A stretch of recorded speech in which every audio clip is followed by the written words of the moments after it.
Hi, I'm Sergio. Welcome to Sergio Paulo Worships.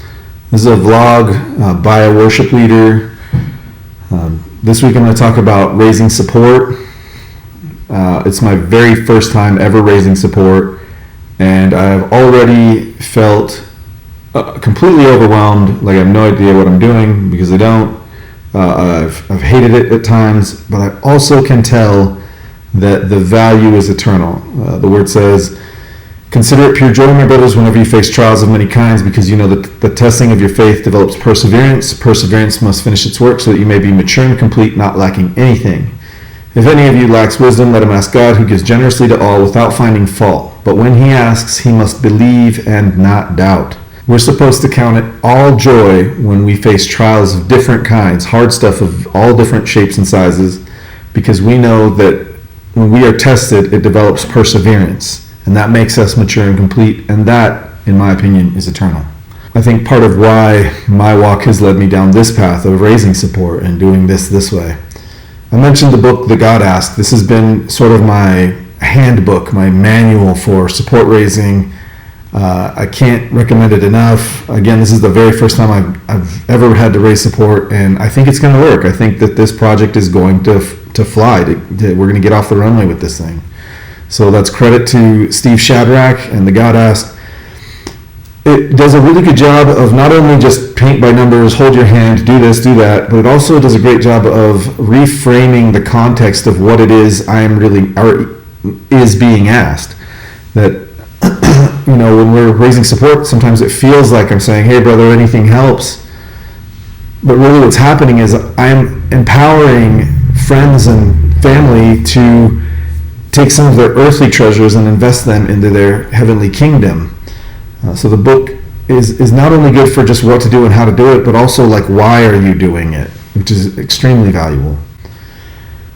Some of the challenges I faced most recently weren't bad necessarily. I got offered a job that I applied for 2 years ago in government work, which is really stable, really secure, essential,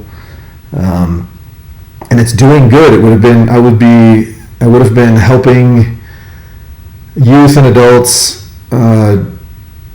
like monitoring their probation and filling out reports for the judge and stuff. And so there's lots of opportunity to be light and to do good, but it's not what I was called to do.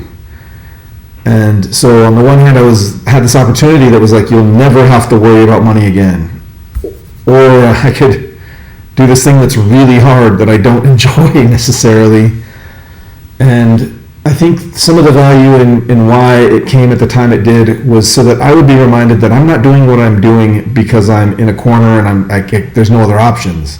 I'm doing what I'm doing because I'm choosing to do it. I'm choosing to follow this calling. Something I touched on in the last episode that I didn't really hammer home is having a really strong conviction, being called very clearly. I don't know what stage you're in, if you're just keeping up with this ministry specifically, or if you found this because you are looking to raise support for the first time. I know I was called to this ministry, because I'm bullheaded and God drags me by the nose, like, you do this now. Oh, okay, finally I go, oh yeah, okay, I'll do this now. I won't go the other way, I'll go to Nineveh.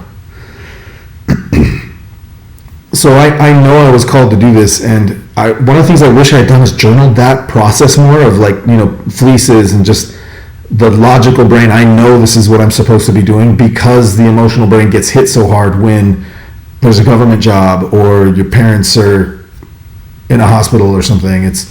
The waters get murky, and so it's really valuable to have the logical brain kind of anchored. Just in my opinion, that's something that's not really in the Steve Shadrack book and was personally valuable to me. Please put any questions you have in the comments. Share this with anyone who you think it might bring value to them or them to us. I'd love to learn together. This is, episode 2. I'm just documenting the journey. Hope you guys are well. Much love. Late.